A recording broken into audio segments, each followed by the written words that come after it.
ನೀನ್ ನನ್ನ ಅಳಿಯ ಆಗ್ಬಹುದು ಅನ್ನೋ ಹಾಗಿದ್ರೆ ಕಾವೇರಿ ನನ್ನ ಹೆಂಡತಿ ಆಗ್ಬಾರ್ದು.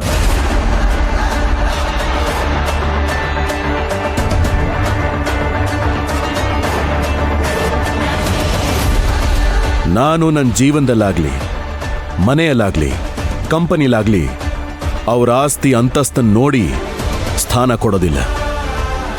ಅವ್ರ ಯೋಗ್ಯತೆ ನೋಡಿ ಸ್ಥಾನ ಕೊಡ್ತೀನಿ.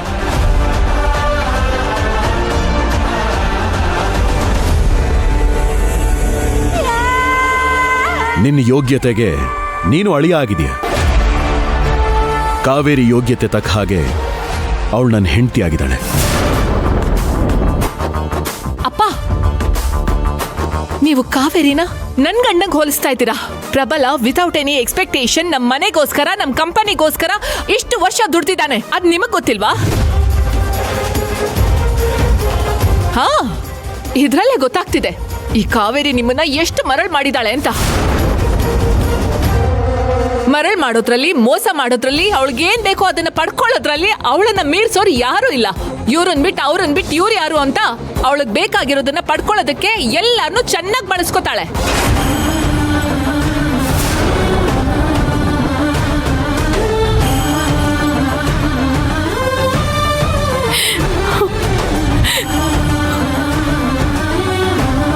ಕಾತೆ, ಮೈಂಡ್ ಯುವರ್ ಟಂಗ್.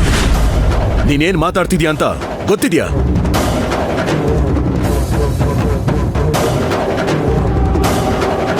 ನಾನ್ ಏನ್ ಮಾಡ್ತಿದ್ದೀನಿ ಅಂತ ನನಗ್ ಚೆನ್ನಾಗೇ ಗೊತ್ತಿದೆ ಅಪ್ಪ. ನೀವೇನ್ ಮಾಡ್ತಾ ಇದ್ದೀರಾ ಅನ್ನೋದು ನಿಮಗ್ ಗೊತ್ತಾಗ್ತಾ ಇಲ್ಲ ಅಷ್ಟೇ. ಅದನ್ನ ಗೊತ್ತು ಮಾಡಿಸೋದಕ್ಕೆ ಈ ಪ್ರಯತ್ನ ಮಾಡ್ತಾ ಇದ್ದೀವಿ. ಅದಕ್ಕೆ ಯಾವ ಕಾರಣಕ್ಕೆ ನೀವು ಕಾವೇರಿನ ಮದ್ವೆ ಆಗಿದ್ದೀರಾ ಅನ್ನೋ ಪ್ರಶ್ನೆ ಕೇಳ್ತಾ ಇರೋದು. ಅದಕ್ಕೆ ಮೊದಲು ಉತ್ತರ ಕೊಡಿ. ಅದು ಬಿಟ್ಟು ಯಾರ ಹತ್ರ ಹೇಗ್ ಮಾತಾಡ್ಬೇಕು ಅಂತ ನನಗ್ ಬುದ್ಧಿ ಹೇಳಕ್ ಬಂದಿದ್ದೀರಾ? ಆಗ್ಲೇ ಹೇಳದ್ನಲ್ಲ, ಟೈಮ್ ಬಂದಾಗ ನಿಮ್ಗೆ ಎಲ್ಲ ಗೊತ್ತಾಗುತ್ತೆ ಅಂತ. ಟೈಮ್ ಬಂದಾಗ ಗೊತ್ತಾಗತ್ತೆ ಅಂತ ಅದೊಂದನ್ನೇ ಹೇಳ್ತಾ ಇದ್ದೀರಾ. ಯಾವ ಟೈಮು? ನೀವು ಸತ್ಮೇಲ?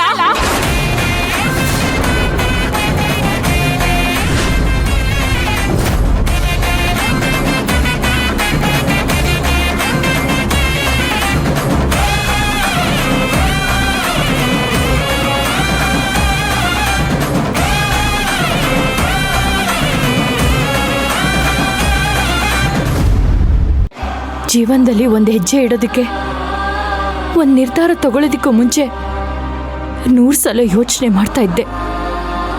ಆದರೆ ಫಸ್ಟ್ ಟೈಮ್ ನಾನು ಇಟ್ಟ ಹೆಜ್ಜೆ, ನನ್ನ ನಿರ್ಧಾರ ತಪ್ಪಾಗಿದೆ ಅಂತ ಅನ್ನಿಸ್ತಾ ಇದೆ.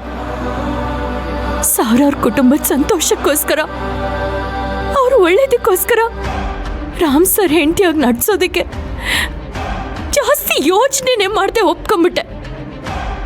ಆದ್ರೆ ಈಗ ನನ್ನ ಅಸ್ತಿತ್ವದ ಪ್ರಶ್ನೆ ಮಾಡ್ತಾ ಇದೆ. ಮನೆಯವ್ರು ಕಲಿಸಿದ ಸಂಸ್ಕಾರದ ಬಗ್ಗೆ ಪ್ರಶ್ನೆ ಮಾಡ್ತಾ ಇದೆ. ತಾಯಿಯಾದವಳು ಮಗುಗೆ ಜನ್ಮ ಕೊಡ್ಬೇಕಾದ್ರೆ ಪ್ರಪಂಚದಲ್ಲಿರೋ ಎಲ್ಲ ನೋವಿಗಿಂತ ಮಿಗಿಲಾದ ನೋವನ್ನು ಅನುಭವಿಸಿ ಜನ್ಮ ಕೊಡ್ತಾಳೆ. ತಾಯಿಯಾದವಳು ಹೆತ್ತಾಗ ಮಾತ್ರ ಆ ನೋವನ್ನ ಅನುಭವಿಸ್ಬೇಕು. ಹೆತ್ತ ಮೇಲೂ ಆ ನೋವನ್ನ ಅನುಭವಿಸಿದ್ರೆ ಮಕ್ಕಳಾಗಿ ನಾವು ಅವಳ ಹೊಟ್ಟೆನಲ್ಲಿ ಹುಟ್ಟಿದಕ್ಕೆ ಅರ್ಥನೇ ಇಲ್ಲ. ಅದೇ ರೀತಿ ನಾನ್ ನನ್ನ ತಾಯಿಗೆ ನೋವು ಕಷ್ಟ ಬರ್ತಿರೋ ಹಾಗೆ ನಾನು ಇಲ್ಲಿವರೆಗೂ ನೋಡ್ಕೊಂಡೆ. ಆದ್ರೆ ಇವತ್ತು ನಾನ್ ಕೊಟ್ಟಿರೋ ನೋವು ಅವಳು ಉಸಿರನ್ನೇ ಹಿಡ್ದಿರುತ್ತೆ. ಇವ್ರಗಳ ಮಾತು ಕೇಳಿ ನನಗೆ ಇಷ್ಟು ನೋವು ಆಗ್ತಿರ್ಬೇಕಾದ್ರೆ ಈ ಥರದ ಮಾತುಗಳನ್ನ ನ್ಯೂಸಲ್ಲಿ ಬರ್ತಿರೋದನ್ನ ನೋಡಿ ಅದು ಎಷ್ಟು ನೋವು ಪಟ್ಟಿರ್ಬೇಕು. ತಪ್ಪು ಮಾಡ್ಬಿಟ್ಟೆ, ನಾನು ತುಂಬಾ ದೊಡ್ಡ ತಪ್ಪು ಮಾಡ್ಬಿಟ್ಟೆ. ಯಾರಿಗೂ ಸತ್ಯ ಹೇಳೋದಕ್ಕಾಗಲ್ಲ, ತಪ್ಪನ್ನ ಸರಿ ಮಾಡ್ಕೊಳಕ್ಕೂ ಆಗಲ್ಲ.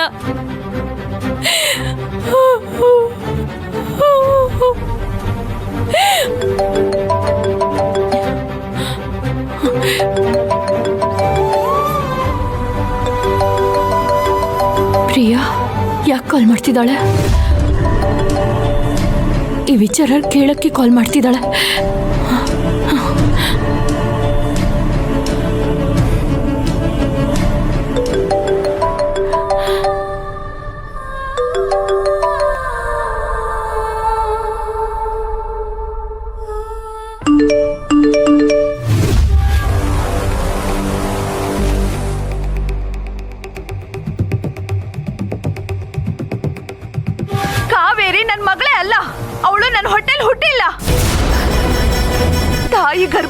ಆಚೆ ಬಂದು ಕರಳು ಬಳ್ಳಿಯಿಂದ ಬೇರ್ಪಟ್ಟು ದೂರ ಆದ ಹಾಗೆ ನನ್ನ ಎದೆಗೆ ಇರ್ದು ಹೋಗಿದ್ದಾಳೆ.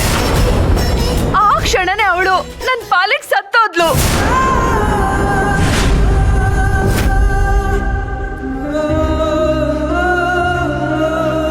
ಅಮ್ಮ, ಮಗಳಾಗಿ ಬದುಕಿದ್ದು ಸಹ ನಿನ್ ಬಾಯಿಂದಾನೆ ನನ್ನ ಮಗಳು ಸತ್ತು ಹೋದ್ಲು ಅಂತ ಅನ್ನಿಸ್ಕೊಳ್ಳೋಷ್ಟು ನಿನ್ ಮನ್ಸಿಗೆ ನಾನು ನೋವು ಮಾಡಿದ್ದೀನಿ.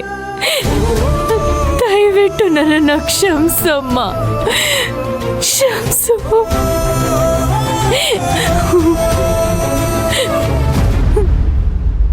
ಕಾತಿ, ನನ್ನ ಸಾವು ನೋಡೋಕೆ ನಿನಗೆ ಅಷ್ಟೊಂದು ಆಸೆ ಆಗ್ತಿದ್ಯಾ? ಅಪ್ಪ, ಯಾವ ಮಗಳು ಅವ್ರ ತಂದೆ ಸಾವನ್ನ ನೋಡಕ್ ಇಷ್ಟಪಡಲ್ಲ. ಏನೋ ಫ್ರಸ್ಟ್ರೇಷನ್ ಅಲ್ಲಿ ಫ್ಲೋ ಅಲ್ಲಿ ಬಂದ್ಬಿಡ್ತು. I am so sorry. ಆದ್ರೆ ಯಾವ ತಂದೆನೂ ತನ್ನ ಮಕ್ಕಳಿಗೆ ಮೋಸ ಅನ್ಯಾಯ ಮಾಡುವಂಥ ಯೋಚನೆ ಮಾಡಲ್ಲ.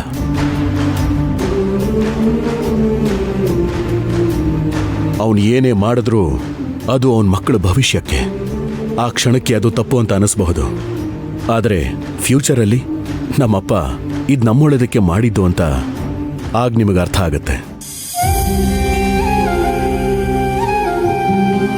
ಅಲ್ಲಿ ತನಕ ತಂದೆ ಮಕ್ಕಳ ನಡುವೆ ಭಿನ್ನಾಭಿಪ್ರಾಯ ಸಹಜ. ಮಾವ, ತಂದೆ ಮಕ್ಕಳ ಮಧ್ಯೆ ನಿರ್ಧಾರ ಅನ್ನೋ ಭಿನ್ನಾಭಿಪ್ರಾಯಗಳು ಬಂದ್ರೆ ಅದು ಸಮಸ್ಯೆ ಆಗೋದಿಲ್ಲ ಮಾವ. ಆದ್ರೆ ವಯಸ್ಸಲ್ಲದ ವಯಸ್ಸಲ್ಲಿ ತನ್ನ ಯೋಗ್ಯತೆಗೂ ಮೀರಿ ನಿಮ್ಮನ್ನ ಮದುವೆ ಮಾಡ್ಕೊಂಬಂಡು ನಿಂತಿದಾರಲ್ಲ, ಅದು ಸಮಸ್ಯೆ ಆಗೋದು. ಈಗ ಆ ಸಮಸ್ಯೆ ಬಗ್ಗೆ ಮಾತ್ರ ಮಾತಾಡ್ತಾ ಇದೀವಿ. ದಯವಿಟ್ಟು ಅದ್ರ ಬಗ್ಗೆ ಮಾತ್ರ ಮಾತಾಡಿ. ಮಾವ, ನೀವು ಕಾವೇರಿನ ಯಾಕೆ ಮದ್ವೆ ಆದೆ ಅಂತ ಟೈಮ್ ಬಂದಾಗ ಹೇಳ್ತೀನಿ ಅಂದ್ರಲ್ಲ, ಆ ಟೈಮ್ ಇವಾಗ್ಲೇ ಬಂದ್ಬಿಡ್ಲಿ, ನಮ್ಮೆಲ್ಲರಿಗೂ ಸಮಾಧಾನ ಆಗತ್ತೆ. ಅಪ್ಪ, ನಿಮ್ಮ ಸಮಾಧಾನಕ್ಕೆ ನಿಮ್ಮ ಮದುವೆನ ನಾವು ಒಪ್ಕೋತೀವಿ ಅಂತಾನೆ ಅನ್ಕೊಳ್ಳಿ. ಆದ್ರೆ ನಮ್ಮ ಸಮಾಧಾನಕ್ಕೆ ನಾವು ಕೇಳೋ ಪ್ರಶ್ನೆಗೆ ಉತ್ತರ ಕೊಡಬಹುದಲ್ವ ನೀವು? ಅಪ್ಪ, ನೀವ್ ಮಾಡಿರೋ ಈ ಚಿಕ್ಕ ಕೆಲ್ಸಕ್ಕೆ ದೊಡ್ಡ ಕಾರಣ ಅಂತೂ ಇರಲ್ಲ. ಅದೇನು ಅಂತ ಹೇಳಿ. ನೋಡ್ ಭಾರತ್ ನೋಡಾಯ್ತು, ಕೇಳ್ ಭಾರತ್ ಎಲ್ಲ ಕೇಳಾಯ್ತು. ಇನ್ನೇನಿದೆ, ಇದನ್ನು ಹೇಳಿ ಕೇಳ್ಬಿಡ್ತೀವಿ.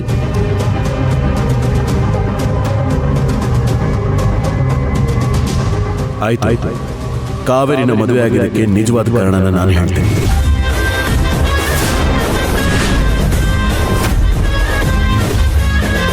ಆದ್ರೆ ಆ ಸತ್ಯನ ಅರಗಿಸ್ಕೊಳ್ಳೋ ಶಕ್ತಿ ನಿಮಗಿದೆಯಾ? ಹಾಗಿದ್ರೆ ಹೇಳಿ, ನಾನು ಹೇಳ್ತೀನಿ.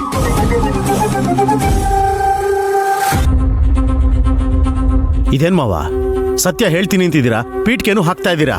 ಅದೇನು ಅಂತ ಸರಿಯಾಗಿ ಹೇಳಿ. ಅದೇನಿದೆಯೋ ಅದನ್ನ ಹೇಳಿ ಅಪ್ಪ. ಸುನಾಮಿನೇ ಕಂಡವ್ರಿಗೆ ಅಲೆಗಳ ಭಯ ಇರಲ್ಲ. ಹೌದು, ಹೇಳಿ ಮಾವ.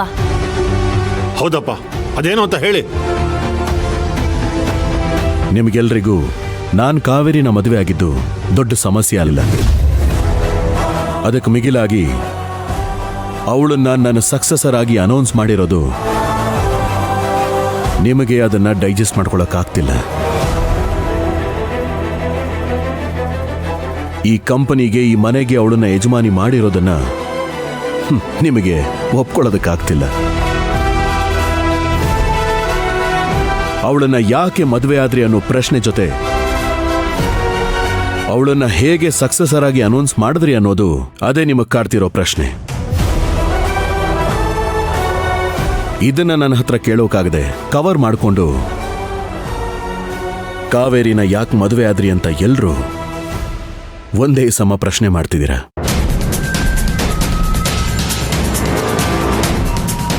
ಇದು ಸತ್ಯ ತಾನೆ? ಇಲ್ಲ, ಹಾಗೆಲ್ಲ ಏನಿಲ್ಲಪ್ಪ. ಇಲ್ಲಿವರೆಗೂ ಕಾನ್ಫಿಡೆನ್ಸ್ ಆಗಿ ಬರ್ತಾ ಇದ್ದಿದ್ ಮಾತು ಈಗ ನಡಗ್ತಾ ಇದೆ.